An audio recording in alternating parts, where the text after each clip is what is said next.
This reporter, Sam Melton, White Eagle. I'm back with you.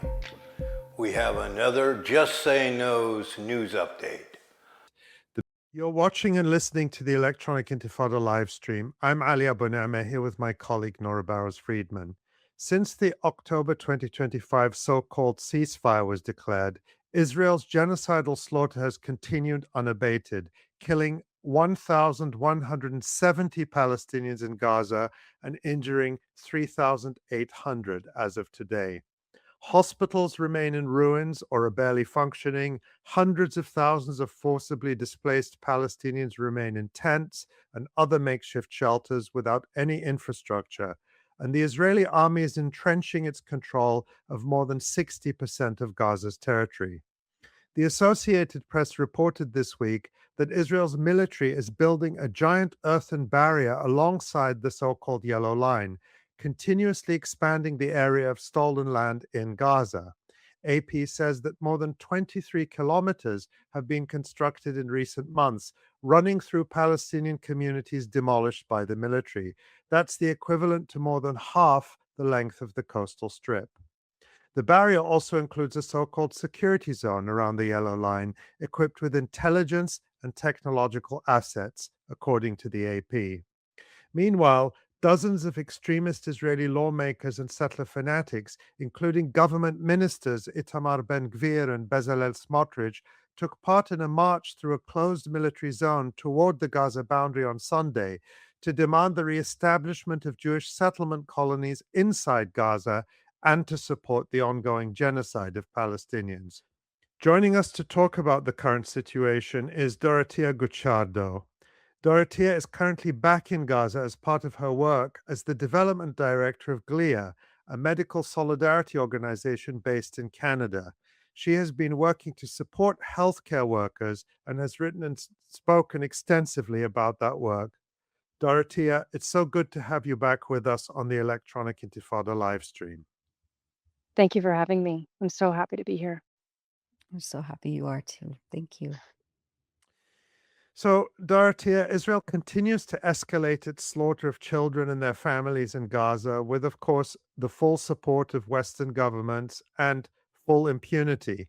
Nearly 10 months into this so called ceasefire, talk about the mass casualty events that are happening over and over again every day, and how medical facilities are trying to cope with the sheer scale of these massacres while having fewer and fewer supplies and resources to manage them.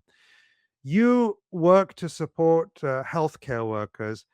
Walk us through what an emergency department looks like now in Gaza and what doctors, medical workers, and their patients are facing. Yeah, sure. So the mass casualty incidents are happening still every single day, even though we're told that there's a ceasefire. As you mentioned earlier, there are still Palestinians being killed. I think for the last 5 weeks, we've had about 18 airstrikes every single week. And that's not the only level of violence. We are also seeing the naval boats out on the sea. They are shooting at Palestinian fishermen. I see the bullets ricocheting off of the waves. There are Israeli snipers located on these berms that they're constructing that is basically closing the Gaza Strip in more and more. So daily we're seeing these acts of violence being perpetrated against Palestinians who are then brought into these emergency rooms that for all extents and purposes are no better off than they were in October of 2023. They still lack the most basic supplies in order to treat these patients. The only reprieve that they have is that the frequency of these strikes has lessened. So we are thankful for that, and they themselves are also quite thankful for that. But in addition to these mass casualty incidents, what they're also seeing in the emergency rooms are patients who are coming in that haven't been able to access healthcare for the entirety of the genocide. So you may have had somebody, for example, in 2025 have a heart attack and not be able to access the treatment that they needed because the hospitals were in a constant emergency response. And so doctors are now seeing these patients coming in who, for the last year, have had the ill effects of not having that treatment.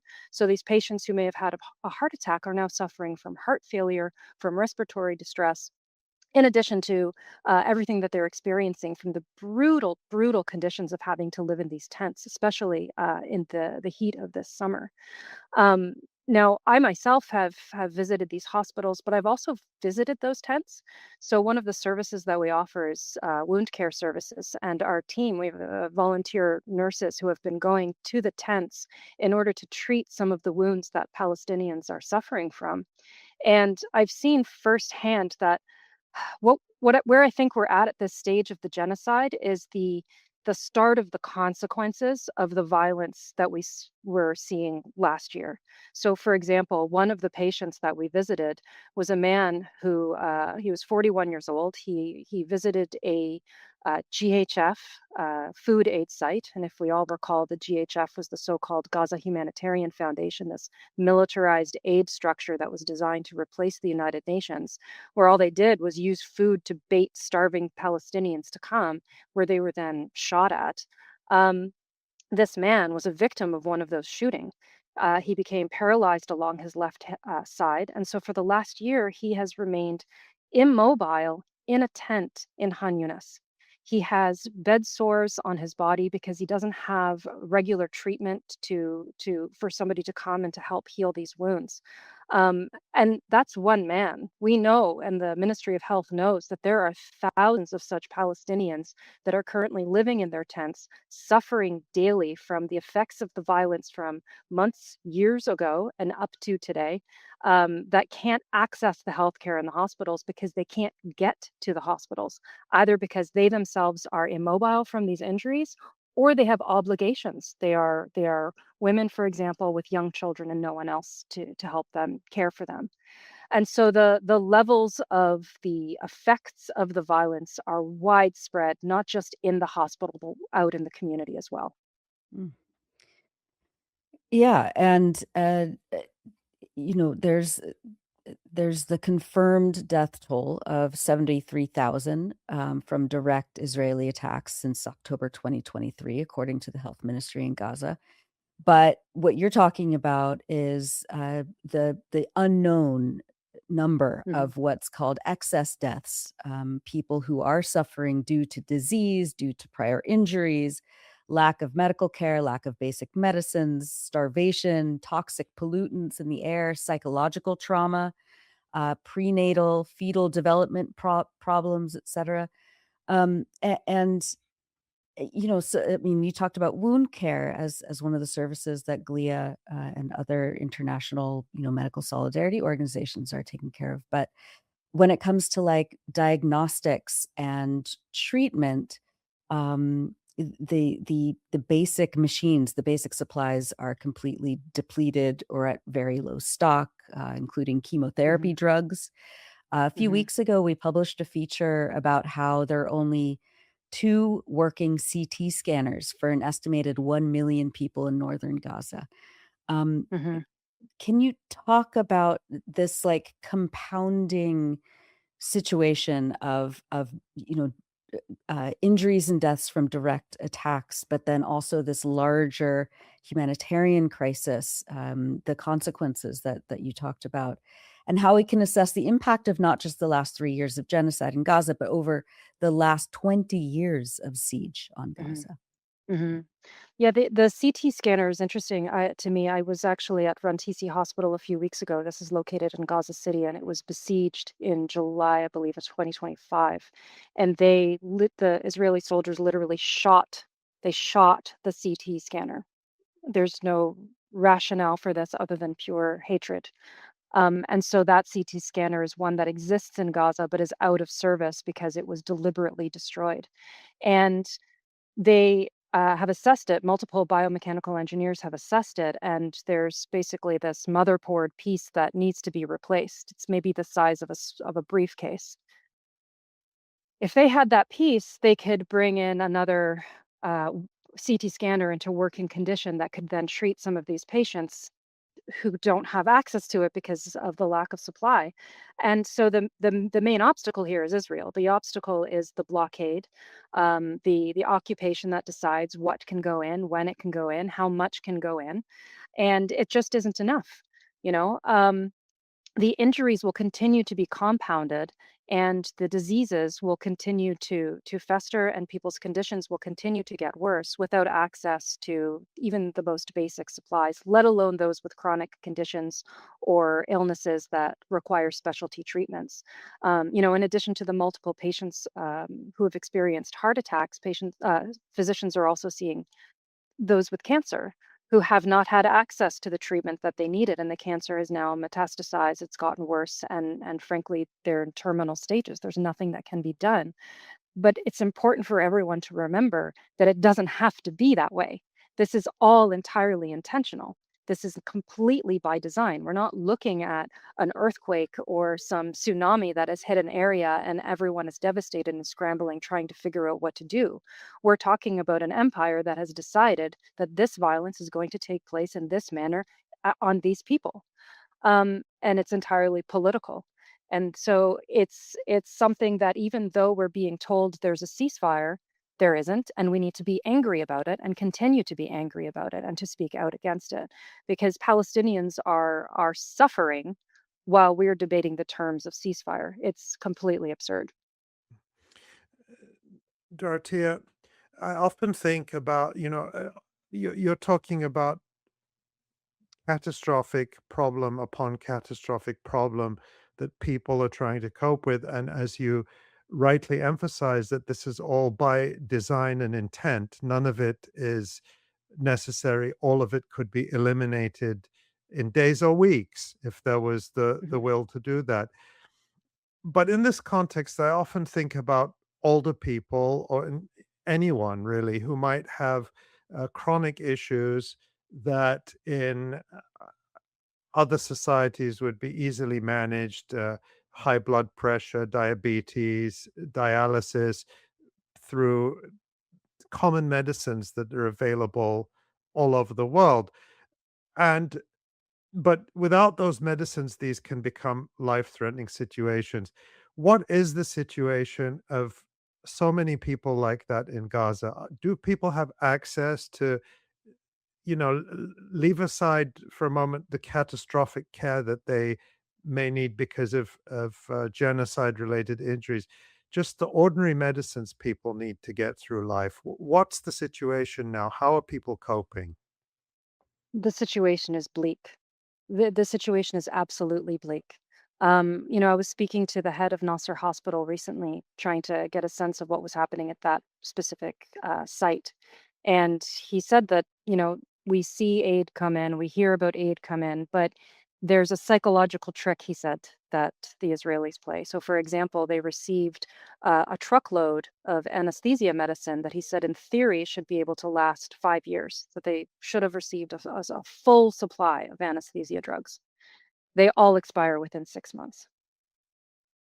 And this is something that is been happening to the Gaza Strip even before this genocide. And it's not just Israel that's to blame. It's donors that are also to blame. It's governments that send in things that are nearly expired, or things that aren't necessarily needed, or things that are proprietary and can't be used here. So patients, for example, who have diabetes and are given machines to test their blood glucose, but once the strips run out, that's it. Like, you can't order them from the supplier. It doesn't work that way.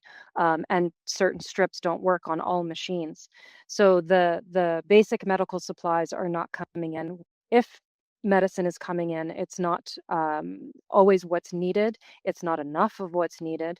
And as we saw with the case of Nasser Hospital with the anesthesia drugs, they're also next to or already expired. And so it's an untenable situation for patients in Gaza who have chronic conditions. The will exists here. The Palestinian doctors here are doing everything that they can. For example, when there was an outbreak of GBS last year, Guillain-Barré disease, I don't know how to pronounce it, but GBS, it's when the autoimmune system attacks itself. There was an outbreak that required very specific treatment. It's a reversible condition. One of the symptoms of GBS is paralysis. It creeps up from the legs and moves upward and essentially paralyzes the respiratory tract. Through working in collaboration with some of the INGOs and by being very creative with the equipment that they had here, they were able to find the filters that they needed as part of the treatment process and manipulate the machines that they had here because they didn't have the proper machines in order to create a protocol that could treat these patients and thereby reverse the paralysis. And that was through sheer ingenuity of the Palestinian doctors here, who are very well attuned to have to work in conditions where they don't have access to the equipment that they need. But for the patients who don't have access to the medicine, their opportunities are quite restricted. Once that medicine runs out, they're left with virtually no options.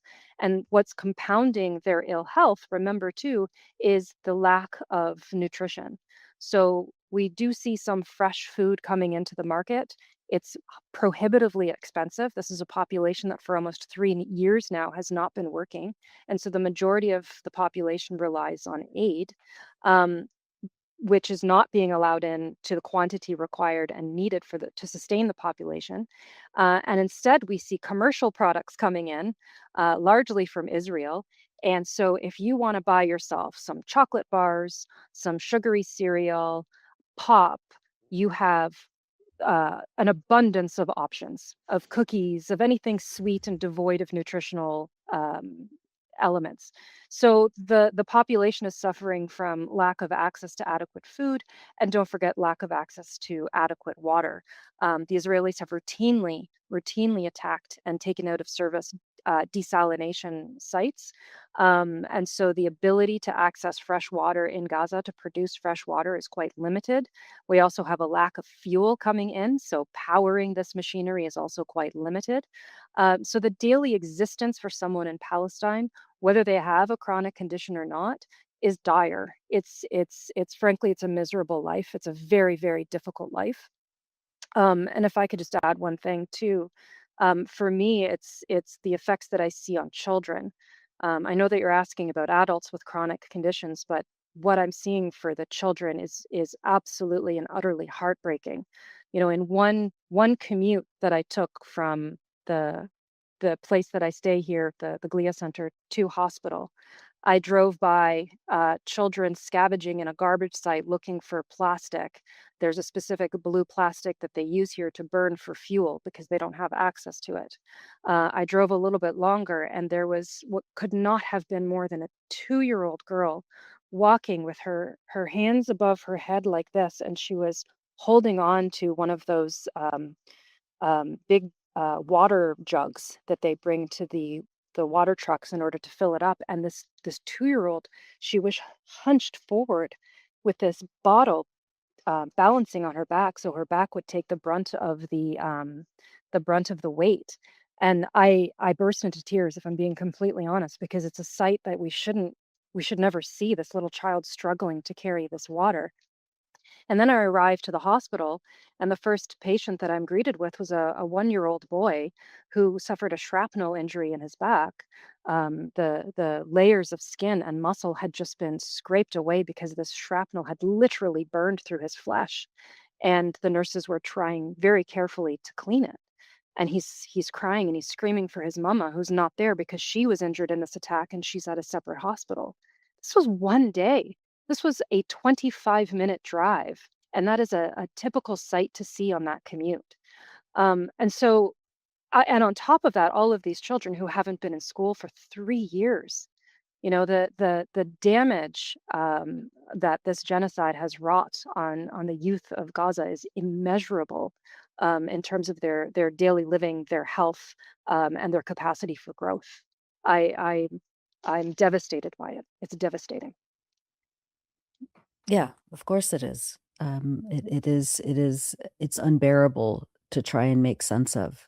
Um, Taya, the last time you spoke to us, you were from Gaza. You were there in November 2025, a month into the so-called ceasefire. And you talked about what you called a living necropolis as a way to describe Mhm. the vast erasure of all landmarks and skylines that the Israelis have replaced by rubble, or rubble that has been cleared away, completely erasing what was there. Can you tell us about how that landscape has changed and is still changing since last November, and what you saw when you entered Gaza this time.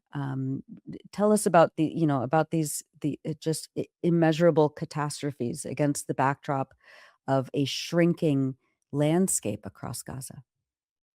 Yeah, it is a shrinking landscape. The first thing I saw when I came in, of course, was a devastated Rafah. And what stuck out to me most as I was coming through was actually the yellow concrete block that they used to demarcate the yellow line, um, which is just so offensive. This marker that's supposed to tell Palestinians that it's not safe if you cross it. What does that even mean when they're still being attacked every single day? Like what does that border even mean? It means nothing. But what we are seeing, what so anywhere you are in the Gaza Strip, you see, you feel, and you hear the Israelis. You see them on the coast. It's this beautiful coastline, and you can stand there and you can look into the distance. And when you look into a horizon, you're supposed to be able to imagine things, what's beyond that horizon. It's supposed to elicit these feelings of hope. And then this shadow of a boat starts to appear, and you realize, like, oh, there they are, and they crisscross in the water, and they're coming closer and closer toward the shore, and they're murdering Palestinian fishermen every day. You see it, you hear it. You hear the drones in the sky. You see the drones in the sky. There have been multiple airstrikes that have happened in this area, literally just a street away. And these sounds reverberate. They shake you. The space that I'm in, it felt like the whole building inhaled and exhaled from the airstrike. I can't even imagine what it would have been like to be even closer.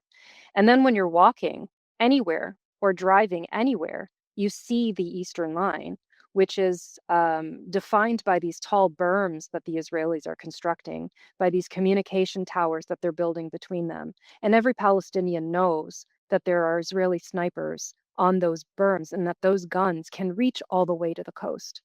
That didn't exist before this genocide because the population, and I think this is worthy of reminding everyone, was already one of the most densely populated places on earth. Well, they built upwards, right? We had these buildings that were built upwards that could house multiple families. Those buildings are gone. And so not only can you see the Israelis and you know that they're watching you at all times, and they are striking and targeting you at all times, you also have no space to go.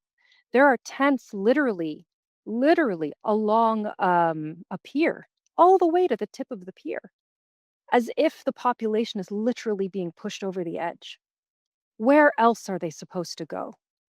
Um, we were calculating the other day that there's probably about 15,000 Palestinians per kilometer in what's left of the area they're expected to live in the Gaza Strip, because the Israelis are pushing everything closer and closer. And when we talk about um, death tolls, and we talk about trying to understand impact, and how many people have been affected by this or killed by this, we will never know the number of bodies that remained behind that yellow line. How many of them have had buildings collapsed on them and then were bulldozed and cleared away, or have had these berms constructed over their bones? We will never know that. But we do know that this presence is constant, and it's impossible to hide from at this point. And it's terrifying. The impression that I get from most people now is like this feeling of trepidation. It's just constant trepidation. Because even though there's supposed to be this ceasefire, you're never ever really feeling safe. You're always feeling threatened. Always. I will say I was speaking to I went to the Catholic Church that's in Gaza City. Its name at the exact moment is escaping me. It's the only Catholic church in Gaza City. Back in November, a mother and Miraculous, her daughter isn't it? were no, that's the Greek Oh, Orthodox. Yeah, that's then right. there's a Catholic one. The Catholic Church was the one where in November of 2023, a mother and daughter were shot by a sniper when they were in the courtyard of the church. And last year, almost to the day, there was a strike, a missile strike that hit the building. And so actually, when I was there, they happened to be commemorating three people who were killed that day. But I was speaking to the priest afterwards, and he was telling me that for the first time since the start of the genocide, he was taking the entire congregation to the beach. They had rented these Mm. buses, these big tour buses that they could find in Gaza, Their children were so excited. They were running around with their little swimsuits and their kites. They were really happy to get to the beach. And and he was looking and he had that look. Like there's this thing that people communicate here without even having to use words. And I knew that look. I said, I hope that it goes well. And he said, I hope so too. And what we were both saying without saying it was, I hope nobody gets shot when you are on the beach. And that's the reality of every single day in Gaza. You don't know still if you're going to get hurt because the threat of violence is ever looming. Listening to you, it is overwhelming, and just to imagine the daily stress people go through just trying to survive. Even if they're not facing the worst circumstances in Gaza, nobody is living in a good situation. But people there also are showing a lot of resourcefulness, and you've talked about that, the resourcefulness, the ways that people try to try to solve problems on a day-to-day basis, including your uh, colleagues in healthcare. And Mhm, recently, you visited a man who built a home out of clay with his own hands. mhm, And at mhm, GLIA, the medical support organization that you work with people who are designing and building medical devices. Tell us about this. What does this day-to-day resourcefulness look like in Gaza right now? And how much is it able to mitigate the worst effects of this deliberate, ongoing infliction of suffering and deprivation? mhm. Yeah, this house was actually a really interesting example of this. The day that I visited this potter, it was about 35 degrees, and the minute that I stepped inside this home that he is building, the temperature went down instantly. So, in terms of mitigating the environment, the clay that he's working with, the clay that is so unique to Gaza, it's doing it naturally in that sense. So he's providing himself with a shelter that is perhaps more stable, that will hopefully be more comfortable and also more temperature controlled than what you would experience in a tent, He's where when even you got the enter it. flower pots outside? Yeah. Yeah, he was joking. If you'll see on the side, there's a window, and he said, sometimes I sit by this window and I can see my tomato plants, and I imagine that I'm in Italy. That window there. Um, and the way, I've seen examples of this in other ways too. It's not unusual, for example, to see let's say a cafe or a business literally emerging from the rubble. Like the rubble becomes part of the foundation. And so the way I've kind of been interpreting this is through the lens of recomposition, because what I'm seeing, at least with Palestinians in Gaza, is they're taking the materials that exist, whether they were constructed materials that have been destroyed, or materials like this clay that he's pulling from the earth, and they're recomposing it into the life that they can live under these circumstances. Um, it's not quite repair, because repair suggests that there's like a steady supply chain that they're working counter to or against. It's really it's its own thing, that they're taking this material and making something different out of it. And for this potter, he was saying to me, I made my stove, right? He made his kiln. And then he had the idea, why can't I make this house? And if you see that gray patch of clay there, he's also created a substance that allows for it to become resistant to water. And so he was showing me, he was pouring water on it and he was scratching it, and it wasn't having any impact on the structure. And then he poured on the clay itself, and the clay immediately started to rub away. And he's done this using the knowledge that he has about the substance of the clay, about constructing clay, and using the resources that he can find in the market, and trying to manipulate these new products that can help elevate his own living condition. And frankly, I think this is marvelous, but this is also a story that is one of immense both ingenuity, but also violence, because he's living in an area where the quality of the clay is not so good. He's further west. He's toward where the sand is, and the sandier the soil is, the worse quality the clay is. The best clay, he tells me, is behind the yellow line. And so this man is going to the yellow line with a donkey cart. He is passing the line. He is taking as much and shoveling as much clay as he can, as quickly as he can from the surface, bringing it to his donkey cart, and then bringing it back to his home. Like that's what I say, the violence permeates. It's literally everywhere. He's doing this at great risk to himself, but he's trying to better his conditions. What choice does he have? Mm. That's an incredible story. And, adobe, which is a form of construction using bricks made out of mud or clay, is obviously very ancient. And even the word adobe, which is used in the United States, comes from Arabic, atub. And Mm. so people are recovering or relearning or re-emphasizing these skills. That's incredible. It may not provide the tens or hundreds of thousands of shelters that are used, but it's certainly something. Are there other examples of this kind of resilience that you're seeing in day-to-day life, or this kind of resourcefulness that really stand out for you? Yeah, there was one moment that particularly stands out to me. To be honest, it wasn't from this particular rotation. It was from November, but I see this type of thing repeated. I was in Deir el-Bala, which is the location that I'm in now. I was visiting a market, and it's a very busy market. There's lots of chatter. There's vendors selling things. There's a water main that's broken, so you're like jumping over this water, trying not to get your feet wet. I rounded this corner and there was a vegetable stand. And in the corner of the vegetable stand, there was a cardboard sign hanging from a string that immediately stopped me in my tracks because in the middle of this sign was the GHF logo. And I thought, wow, what is that doing here? And so I approached the vegetable stand, and on the back of this cardboard sign, the vendor had written all the different ways that people could pay for the goods. They could pay by cash, they could pay by e-transfer. He even had a bartering system set up.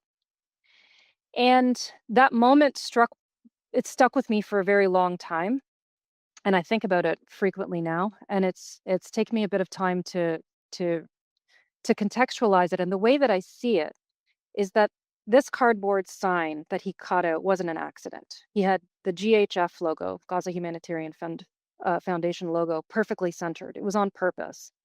And on its own, this cardboard sign could have remained forever a symbol of the depravity that organization practiced, right? A symbol of all of the death that they wrought in Palestine. But he transformed it into something completely ordinary, right? This is post ceasefire. The GHF Foundation was gone. And there's this Palestinian fruit vendor using this sign to tell his people on his land how he's going to sell his produce. And to me, it was this moment of reclamation, right? Where he's saying, you're not here anymore. This service of empire, this mechanism of control is gone. This thing that was supposed to take over everything is gone, but I'm still here. And so he took this symbol that could have forever remained that reminded us of depravity, and he made it his own. He reclaimed it. He turned it into something else. And that's what I'm seeing on repeat every single day that I'm walking through Gaza is Palestinians turning things into something else. They're recomposing these things into a life that is their own on their own terms. And I don't mean to romanticize by any means, but these are to me small acts of reclamation. They are small acts of resistance, and it's a very good reminder to me that small acts of resistance matter, that they contribute to the culture, they contribute to the narrative, and they keep the community going. That man with that fruit stand and that sign was providing sustenance. He was keeping that community going. Those are the types of things that I'm seeing, these small acts of And reclamation and speaking resistance. and speaking of romanticizing or romance, let's say, people in Gaza are still getting married. Yeah. They are getting married. Yeah. So I have a wedding hall down the street here, and there's music every evening, and it's really wonderful. And unless I'm trying to sleep, I put the earplugs in. Um, But I have a friend who opened up his own wedding hall, and he called it a new beginning. And I just thought that's really wonderful. And he said when he opened it up, it has booked until October, you know? And so I think to myself, there are certainly moments that we feel hopeless, but that's a choice, you know? It's a choice for us to feel hopeless. Palestinians don't have that choice. And they see something, the birth rate is also going up, worth noting. They see something that is worth working towards. And we too need to continue to see something to work towards a more just and peaceful future. Because if they're not stopping, then neither should we. That's a beautiful note to end this discussion on, Dorothea. But before we let you go, is there how can people learn more about the work that you're doing in Gaza? Sure. They can visit our website, which is glia.org, glia.org. They can visit us on Instagram, so at glia_intl. We're a small organization. We're doing a lot of work. So, and we're doing our best with social media, but we're trying to update as much as we can. But if they do want to learn more, they can also reach out to us at info@glia.org, and we're happy to have a conversation with anybody at any time. Thank you Thank you. so much, Dorothea Guicciardo. You are in Gaza, and you are, of course, the development director for GLIA, a medical solidarity organization based in Canada. And we are so delighted to hear about the work you're doing in Gaza with your colleagues there amid a very difficult situation. But you've given us a few reasons for hope and to keep going and to never give up and to never stop talking about Gaza. Thank you so much, and best of luck to you. And I hope you'll come back and talk to us again soon. Thank you so Thank you. much, Thank you so much Dorothea. for having me. Thank you. Thank Hello, I'm Mariam Mashiri, and this is the Iran War Today, our daily briefing, bringing you up to date with all you need to know about the US war with Iran. Well, let's start with some of today's key developments now. Oil washes up on the Iranian coast with fears of the environmental impact, but where did it come from? We investigate. The war of words over who is in control of the Strait of Hormuz continues. President Trump says the US is. Iran calls that lies. What led to President Trump swapping planes as he left the NATO summit last month, and who is left on board the decoy aircraft? We'll be live in Washington with the very latest. And the US issues a rare rebuke against its Israeli ally after Israel's defense minister insisted his troops would stay in southern Lebanon.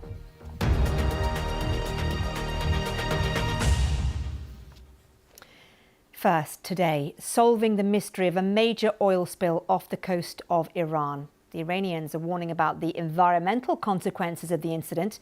Videos published on social media show a thick black layer of oil washed up on the shore of Iran's Keshm Island. It's the site of a protected Harar mangrove forest, a habitat for endangered turtles and a breeding ground for migrant water birds.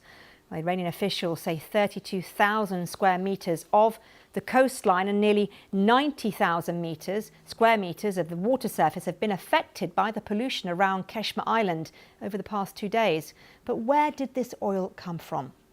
Well, Kayleen Devlin from BBC Verify has been investigating and joins me now. Good to see you. So where exactly did you trace the source of this oil spill? And can you walk us through exactly what you think happened? So Iranian authorities have said that the source of the oil spill comes from a foreign carrier ship. We saw from satellite imagery taken on August the 5th, as you can see here on the screen, a carrier called the Minoan Pioneer on fire, and next to it is an oil slick which measures about 10 kilometres in length. So that carrier was struck 2 days before on August the 3rd. If you fast forward to August the 7th, satellite imagery from that date shows that the oil slick has travelled northwest across the strait, and it's roughly doubled in size. And then if we go forward to August the 10th, you can see that the slick has really expanded. So it's now covers a surface area of more than 3,000 square kilometres, which, to put that into perspective, that's roughly 42,000 football pitches. And so what we're talking about here really is like a major oil spill. That's huge. How did the Minoan Pioneer get damaged? Is there evidence of who's responsible for it? So nobody's actually taken responsibility for the strike on the Minoan Pioneer. But one analyst that I spoke to said that the oil slick that resulted from the strike is, quote unquote, a self-inflicted wound by Iran. So the vessel was struck off the coast of Oman. And we know that Iranian authorities have advised vessels to not take the Omani route through the strait. And the analyst that I spoke to said that the location in which the vessel was struck is consistent with where vessels had been struck previously. And there are warnings about the environmental consequences of this. So what have experts told you about their concerns? Yeah, so Keshem Island is home to sensitive coastal habitats. You mentioned earlier mangrove forests, turtle nesting areas, fishing grounds. So an oil spill like this, experts have told me, can be really toxic to wildlife and also damage ecosystems there. But what you see on the surface is actually only part of the story, because thicker oil can sink down to the seafloor and it can persist there for years. And what this can cause is further harm to marine life. Okay, well, good to speak to you, Kelly, and thank you very much for joining us. Well, next, the war of words between the US and Iran over who is in control of the Strait of Hormuz continues. President Trump has reinforced his claim that America is in control over the strait, even as ship traffic through the waterway remains at a trickle. Data from maritime intelligence group Kepler shows just 14 vessels crossed the strait on Tuesday. Before the war with Iran started, there were around 130 to 140 ships a day. But Mr. Trump insists the US is in control of the strait and wrote on social media there was nothing Iran can do about it, reiterating something he said to the media on Tuesday. We have total control over the Hormuz Strait right now. They don't have control. We have total control. We own it. And at some point, maybe they'll do something and then they get blown away. But right now, we're in a very good position. Well, Iran insists the Strait of Hormuz remains blocked and that it won't be reopened until Iran's conditions are accepted. Well, the military rejected those remarks by President Trump as lies. Iran and the US remain at loggerheads over efforts to agree a permanent end to the war in the Gulf. An advisor to Iran's Revolutionary Guards told US media Tehran could prolong the war until the next American presidential term. While Mohammad Reza Naqvi was speaking to PBS NewsHour program, take a listen to what he had to say. Is it Iran's objective to drag out this war, to maybe wait until Mr. Trump is out of office? Look, we have to attain deterrence so that the enemy never dares to attack us, so we can live with security. One way is to prolong this war until we get to the next term of the presidency and cause attrition, so that if anyone else wants to attack Iran, they will know there is a cost. So could Iran be delaying the war? Well, Asha Castleberry Hernandez is former senior official at the Bureau of Near Eastern Affairs in the US State Department under the Biden administration. I do think that there is a level of pushing out into the next presidency, especially the fact that Iran is not in one accord when it comes to how we're going to approach this involving the United States or the war right now.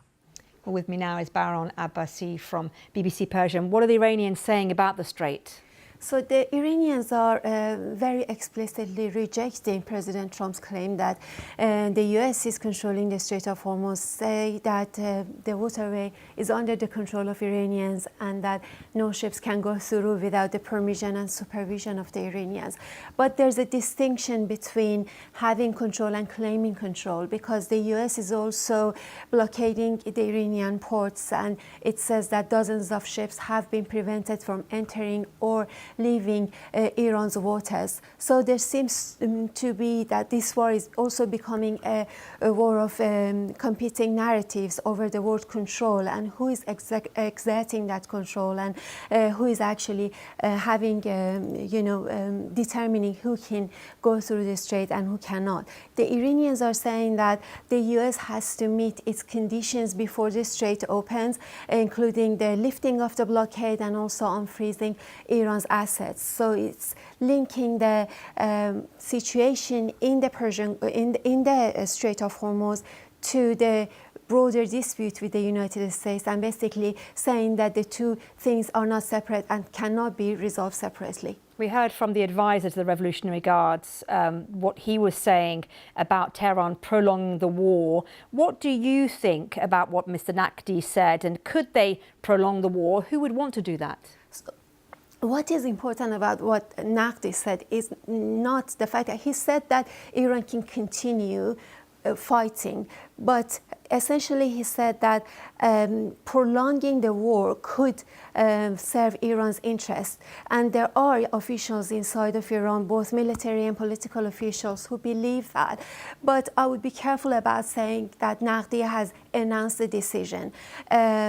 He's basically saying that prolonging the war is one possibility for Iran to create deterrence by increasing the cost of the war for the United States. But prolonging the war would also be costly for the Iranians politically and economically and militarily. And Iran also relies on the Strait of Hormuz for energy revenue. So what is important is not whether Iran can continue fighting, but whether it believes that it can sustain the cost of doing so. Okay, Baron, thank you very much. Well, let's turn our attention now to that plane swap that President Trump had to make after last month's NATO summit because of a possible threat. President Trump has confirmed that it happened, although not that he was smuggled out of Air Force One in a catering truck into a smaller military plane. Iranian state media has been mocking the president over the plane switch, saying he fears what it called Tehran's military power, whilst the Iranian embassy in South Africa posted on X saying he will be hidden in a trash can before long. Well, now there's been more reporting in the US over what happened and why. Let's cross live to our State Department correspondent, Tom Bateman. Tom, the Washington Post reporting more details about where this threat came from and what the CIA actually thought at the time. Yeah, I mean, these are very much sort of claims made in the shadows of the intelligence world that have been reported, attributed to unnamed US officials in the Washington Post, which has been leading much of the reporting on this, developing the story now, saying that what had happened was there was an official Israeli intelligence assessment that was passed to the CIA about this apparent Iranian assassination threat to Mr. Trump as he was leaving the NATO summit in Turkey. Now, some other reporting in US media suggests that the nature of this intelligence was that it related to a team based in Turkey that would potentially use surface-to-air missiles to try and shoot down Air Force One. Now, what the Washington Post quotes to unnamed officials are saying here is that this was assessed as low confidence by the CIA and that they relayed skepticism about that Israeli intelligence to the Secret Service, to the White House and those who surround Mr. Trump. But yet, because of the fact that there's been 3 near misses in the US relating to assassination attempts on Mr. Trump's life, that the Secret Service were taking no chances. And so they unleashed this elaborate plan and smuggled him out of Air Force One on a catering truck while, journalists and White House staff went up in the plane. Even though there was this, as they saw it, threat. But it seems that internally within the system, in the US intelligence system, they were seeing this threat as pretty low confidence in terms of its credibility. We're also learning who was left on Air Force One when it was effectively becoming a decoy plane, including 2 top members of Mr. Trump's cabinet. That's right, because we always knew when Mr. Trump departed the US to go to the NATO summit in Turkey that he had both Secretary of State Marco Rubio with him, the Treasury Secretary Scott Bessent, cabinet level positions, people in the line of succession to the US presidency. So there was a question about were they also still on Air Force One, along with the reporters and the White House staff, or were they spirited off with Mr. Trump in the catering truck? Now, what is now clear, according to reports, is that both Mr. Rubio and Secretary Bessent stayed on Air Force One, and that Mr. Rubio was told about this intelligence threat and what was being done to Mr. Trump and taken off onto this decoy plane. But it seems that those two cabinet secretaries remained on Air Force One, and at least Secretary Rubio knew about the fact that Mr. Trump was no longer on that plane. Okay, Tom, thank you. The United States has issued a rare rebuke against Israel after its defense minister insisted his troops would stay in the south of Lebanon. The State Department said it's expected Israel to act in accordance with a framework deal which mandates withdrawal. The Israeli minister Israel Katz made the comments on Wednesday as he visited southern Lebanon, adding that his troops were destroying all the houses there. Our global affairs reporter Sebastian Usher has more. So the Israeli Defense Minister Israel Katz looks like he's slightly walked back on comments that he made on Wednesday that drew quite a sharp and rare rebuke from Washington. He said as he was meeting Israeli troops in southern Lebanon, where they have taken over most of the territory in their campaign against Hezbollah, he said that they wouldn't be pulling out. Now that goes against the framework deal that's been agreed with the Lebanese government, and that was what Washington reminded Israel of, saying that it expects the Israeli government to fulfill those commitments. So now he said that Israeli forces will withdraw, but only once Hezbollah is disarmed, which essentially brings us back to the situation, the quandary that has existed throughout this conflict, that Hezbollah, for its part, says that it will only disarm when Israel pulls out. So, you know, in a sense, we're back to square one on this, and Mr. Katz has still made clear to Israeli troops that they're likely to be staying in southern Lebanon for a long time. Now, the Lebanese Prime Minister, Nawaf Salam, has condemned once again Israeli actions down in southern Lebanon, the demolition of houses there, all of which Israel says it's doing in order to counter the threat of Hezbollah on its border. But it's seen hundreds of thousands of people forced out of their homes, and it's seen some villages on the border essentially destroyed, and that process is continuing. Sebastian Usher. Now, whether you're joining us on YouTube, TikTok, Sounds, radio or TV, thank you for your time. We're back at the same time tomorrow with the Iran War Today.